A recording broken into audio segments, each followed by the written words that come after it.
हमारा ये video ABP and ADP को लेकर है। एबीपी एक नया प्रोग्राम जो अभी हाल ही में इसको जारी किया गया है इंडियन गवर्नमेंट के द्वारा।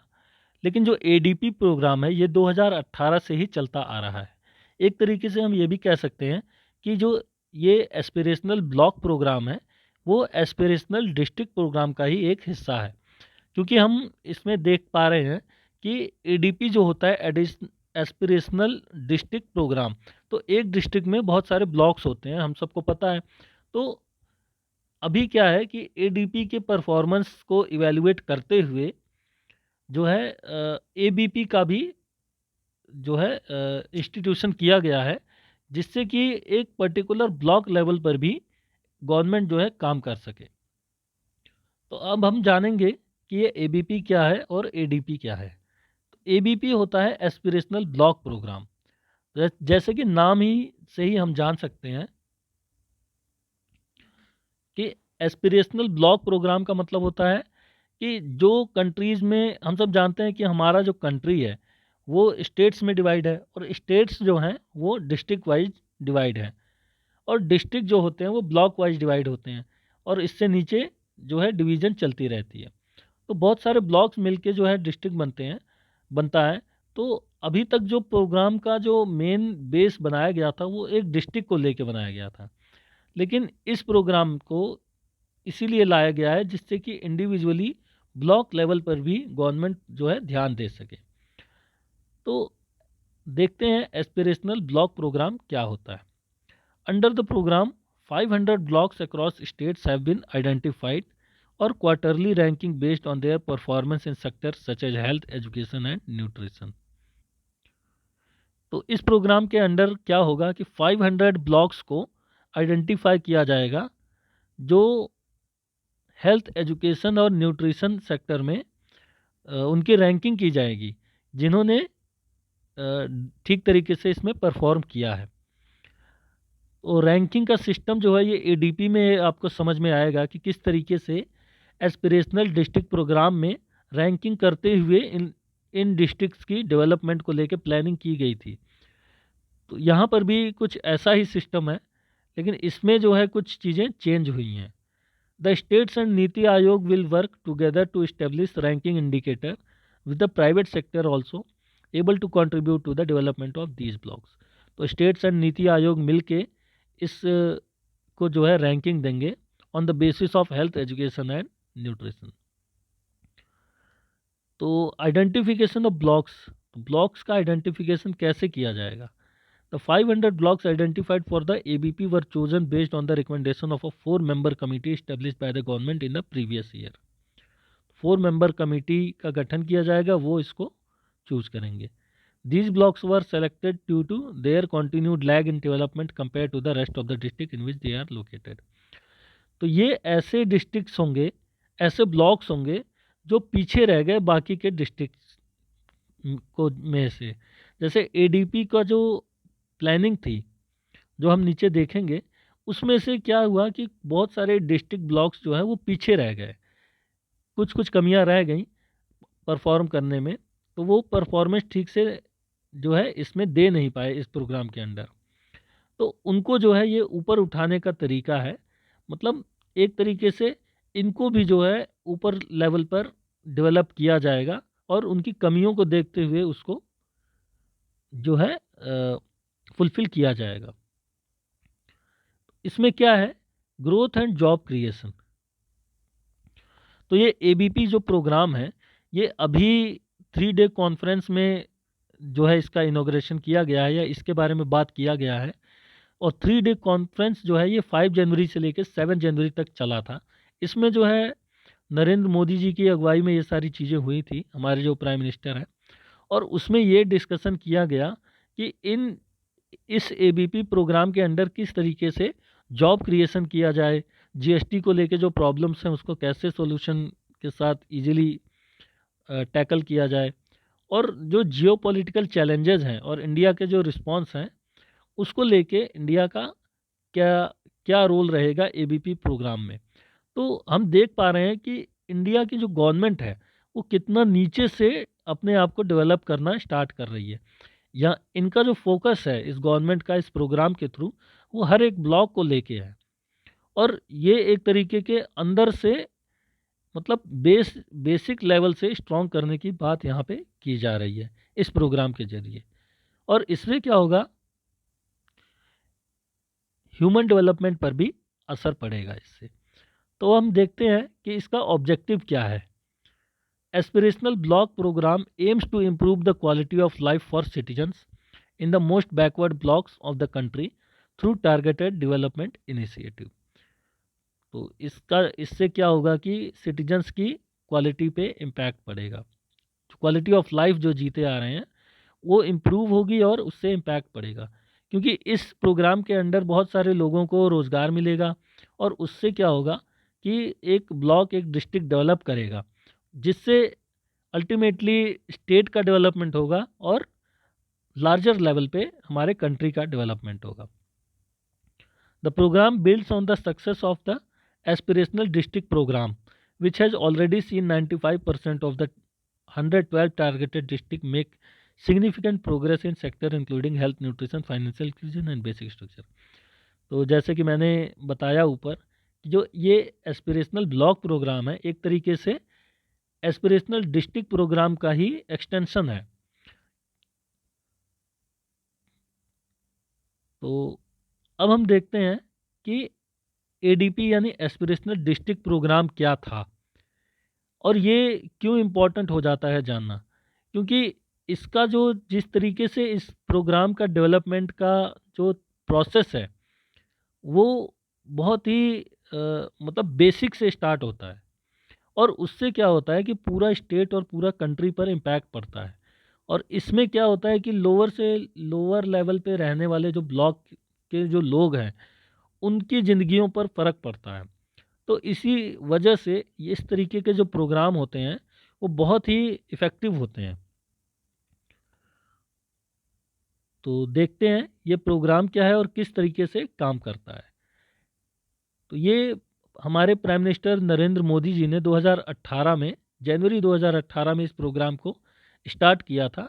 और इनका टारगेट ये था इन जो है 112 जो मोस्ट अंडर डेवलप्ड डिस्ट्रिक्ट हैं हमारे कंट्री में, मतलब हमारे कंट्री में बहुत सारे ऐसे डिस्ट्रिक्ट हैं जो अंडर डेवलप्ड है।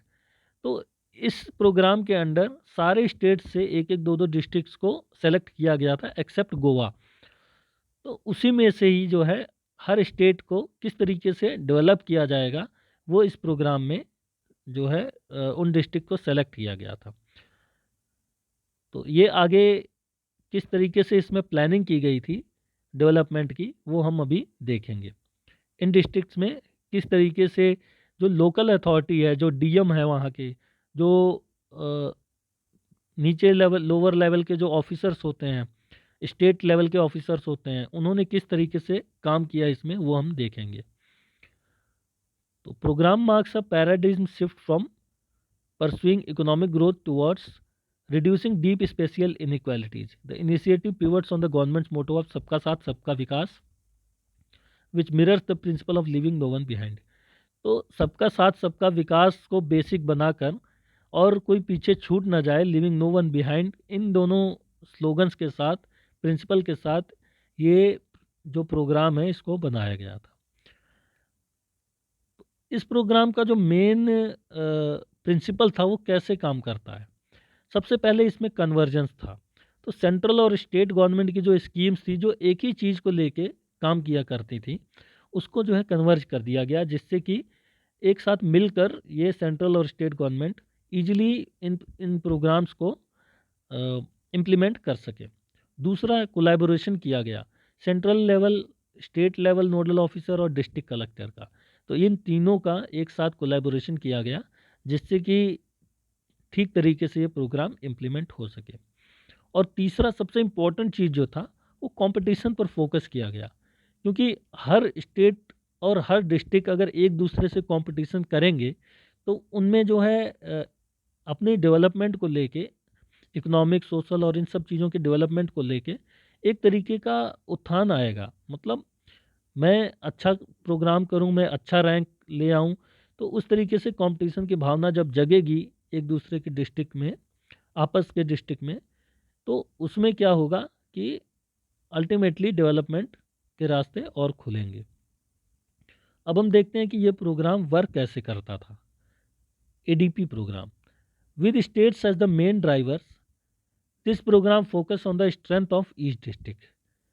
तो सबसे पहले जो हर डिस्ट्रिक्ट का जो स्ट्रेंथ है, जैसे कोई एग्रीकल्चर में ज़्यादा आगे रहता है कोई डिस्ट्रिक्ट, जैसे अभी हमने देखा कि वन डिस्ट्रिक्ट वन प्रोडक्ट जो योगी गवर्नमेंट का जो मोटो था, ये पॉलिसी थी, ये हर डिस्ट्रिक्ट में हर प्रोडक्ट को आइडेंटिफाई कर लिया गया। जैसे कहीं का ब्रास फेमस है तो वहाँ ब्रास बनाया जाएगा, कहीं का ग्लास फेमस है, ग्लास वेयर, फिरोजाबाद और इन सब चीज़ों स्टेट्स का, या कहीं पर एग्रीकल्चर में ज़्यादा पैदावार होता है, शुगर केन जो होता है, तो उन डिस्ट्रिक्ट्स को सेलेक्ट कर लिया गया कि सबसे पहले कौन सा किस डिस्ट्रिक्ट का क्या स्ट्रेंथ है। और दूसरा, जो वर्स्ट परफॉर्मिंग एरियाज थे, जहाँ पर बहुत ही कम प्रोडक्शन होता है, या जो बैकवर्ड एरियाज एक तरीके से कह सकते हैं, जहाँ पर कुछ होता ही नहीं है, उनको भी जो है इसमें इवेलुएट किया गया, पहले सेलेक्ट किया गया कि कौन कौन से डिस्ट्रिक्ट ऐसे हैं जो ठीक से परफॉर्म नहीं कर पा रहे हैं। और उसके बाद उनको जो है 49 की परफॉर्मिंग इंडिकेटर्स के थ्रू 5 थीम्स में उसको डिवाइड किया गया। और सब इसमें जो है इन थीम्स को बेस बनाया गया, हेल्थ एंड न्यूट्रिशन को, एजुकेशन को, एग्रीकल्चर को, water resource, financial inclusion and skill development, infrastructure. तो पहले देखा गया कि हेल्थ एंड न्यूट्रिशन में कौन सा डिस्ट्रिक्ट सबसे बढ़िया है, एग्रीकल्चर में कौन सा अच्छा है, एजुकेशन में कौन सा आगे चल रहा है, या कौन से डिस्ट्रिक्ट का इंफ्रास्ट्रक्चर सबसे अच्छा है। तो इन सब बेसिक पॉइंट बना के इन सब चीज़ों को ये आइडेंटिफाई किया गया कि कौन सा डिस्ट्रिक्ट कौन से पोजीशन पर बना हुआ है, जिससे कि उस पर टारगेटेड तरीके से उनकी कमियों पर काम किया जा सके या उनके स्ट्रेंथ को और बढ़ावा दिया जा सके। The government is committed to raising the living standard of its citizens and ensuring inclusive growth for सबका साथ, सबका विकास और सबका विश्वास। तो ये जो स्लोगन है, ये इसके साथ लेकर चलने का कोशिश है गवर्नमेंट का। तो सभी लोग आपस में इकट्ठा आए, सब लोग डेवलप करें, और अल्टीमेटली इससे क्या होगा कि इंडिया भी आगे बढ़ेगा। To enable utilization of their potential, this program closely focus on improving people's ability to participate fully in the burgeoning economy। तो burgeoning economy एक तरीके से ये कहा जा सकता है कि जैसे हम लोग जानते हैं कि ये एक जो हमारा सोसाइटी है, उसमें दो तरीके के लोग रहते हैं। अगर हम कार्ल मार्क्स के प्रिंसिपल्स की बात करें, तो कार्ल मार्क्स ने इस सोसाइटी को दो भाग में डिवाइड किया था, दो सोसाइटी में, एक बर्जियोजी और एक प्रोलिटेरिएट। तो बर्जियोजी वो होते हैं जो जिनके पास बहुत सारा पैसा होता है, जो कैपिटलिस्ट होते हैं, और प्रोलिटेरिएट वो होते हैं जो वर्किंग क्लास होता है, जिनके पास पैसा कम होता है और जो नंबर में ज़्यादा होते हैं। तो हमारा जो इकॉनमी है वो कैपिटलिस्ट इकॉनमी की तरफ हम बढ़ते जा रहे हैं। तो उसमें किस तरीके से हर पीपल का, हर आदमी का योगदान किस तरीके से होगा, उसको जो है यहाँ पर फोकस किया जाएगा। Districts are encourage to first catch up with the best district within their state and subsequently aspire to become one of the best in the country. तो सबसे पहले अपने ही स्टेट में उन डिस्ट्रिक्ट को कंपटीशन कराया जाएगा, मतलब उनका जो परफॉर्मेंस है वो चेक किया जाएगा, और वो इसमें जो है नंबर 1 पर आए पहले स्टेट के अंदर, फिर अल्टीमेटली उनका नेशनल लेवल पर भी कंपटीशन होगा। NITI Aayog works closely with the respective line ministers and various development partner to fast track progress at district level. तो जैसे कि बताया कि नीति आयोग और स्टेट गवर्नमेंट मिलकर इसमें काम करते हैं, तो नीति आयोग का इस पर नज़र हमेशा बना रहता है। The districts are also encouraged to develop and replicate best practices that drive improvement across socio-economic themes। तो डिस्ट्रिक्ट्स को भी इसमें इनकरेज किया जाता है। ADP essentially is aimed as localizing sustainable development goals leading to the progress of the nation। तो इसमें जो है सस्टेनेबल डेवलपमेंट गोल्स पर फोकस किया जाता है, जिससे इन्वायरमेंट पर भी जो है इम्पैक्ट ना रहे, ना पड़े, और प्रोडक्टिविटी भी बढ़िया रहे। Performance of the ADP are available in the public domain portal name champions of change at championsofchange.gov.in। तो इस वेबसाइट पे आप लोग जाके इसका परफॉर्मेंस देख सकते हैं, कौन सी डिस्ट्रिक्ट ने कितना परफॉर्म किया। The transformation of aspirational district programme aims to expeditiously improve the economic status of 117 district from across 28 states. तो इस प्रोग्राम की जो कोर स्ट्रेटजी है उसको हमें समझने की ज़रूरत है। अब क्योंकि ये प्रोग्राम्स हैं, ये हमारे एग्ज़ाम में सब्जेक्टिव में एक इम्पॉर्टेंट क्वेश्चन बन के आ सकता है। यूपीएससी का भी ये क्वेश्चन बन सकता है, इवन स्टेट लेवल के पीसीएस एग्ज़ाम्स में, कि हमारे गवर्नमेंट की कौन कौन सी पॉलिसीज़ हैं जो नीचे से मतलब लोअर लेवल के, जो ब्लॉक लेवल के लोगों पर भी असर करती है। तो इस तरीके के जो प्रोग्राम्स होते हैं वो बहुत ही इम्पॉर्टेंट होते हैं, और ये बहुत सारे प्रोग्राम्स जो है कवर भी कर जाता है। जैसे कि जो इंडियन गवर्नमेंट की जो बहुत सारे प्रोग्राम्स जो चलाए गए हैं, जैसे फसल बीमा योजना हो गया या जन आरोग्य योजना हो गया, ये सब चीज़ें जो नीचे के लेवल तक जो है, मतलब गांव के लेवल तक भी, रूरल एरियाज तक भी ये सब चीज़ों को कवर करता है। इसीलिए जो है ऐसे प्रोग्राम जो होते हैं ये बहुत इंपॉर्टेंट होते हैं गवर्नमेंट के लिए। तो हम देख पा रहे हैं कि यहाँ पे कोर स्ट्रेटजी क्या है। States as main driver, state जो है वो जिम्मेदार हैं इसके लिए, स्टेट्स जो है वो इस प्रोग्राम को हेल्प कराएंगे जो है अचीव करने में इसके टारगेट को।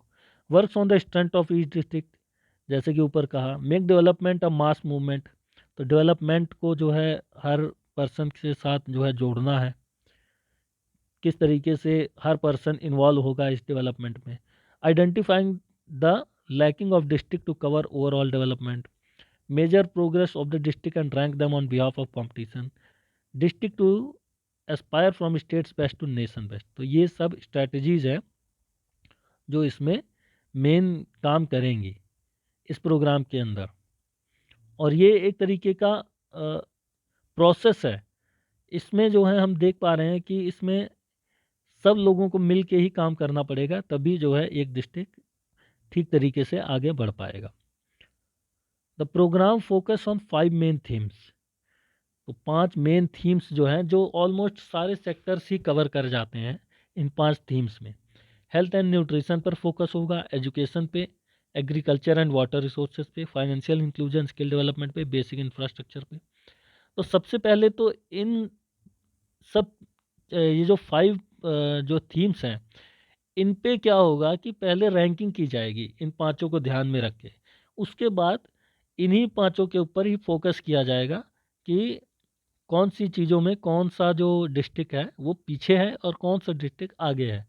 जैसे कोई कोई जो डिस्ट्रिक्ट है वहाँ पे अच्छे हॉस्पिटल नहीं है, तो वो हेल्थ की कंडीशन में पीछे है, तो वहाँ पे हेल्थ को बढ़ावा दिया जाएगा।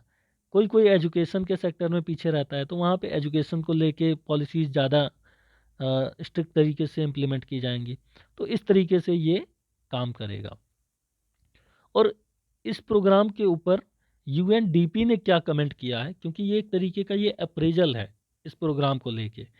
इस तरीके का जो प्रोग्राम है ये एक इंटरनेशनल जो यूएन की बॉडी है वो अगर इसको अप्रेजल दे रही है, इसकी तारीफ़ कर रही है, तो ये प्रोग्राम बहुत अच्छा काम कर रहा है। इसीलिए जो है इसको बाहर के जो बॉडीज़ हैं जो इस फील्ड में काम करती हैं, डेवलपमेंट के फील्ड में, वो भी इस प्रोग्राम से इम्प्रेस हैं और इसकी तारीफ़ करते हैं, और इसमें पॉजिटिव और नेगेटिव दोनों चीज़ें इवेलुएट करके बताते हैं, जो कि हमारे कंट्री के लिए बेनिफिशियल है। एक तरीके का हमारे लिए गर्व की बात है। Overall ADP is a very successful model of local area development.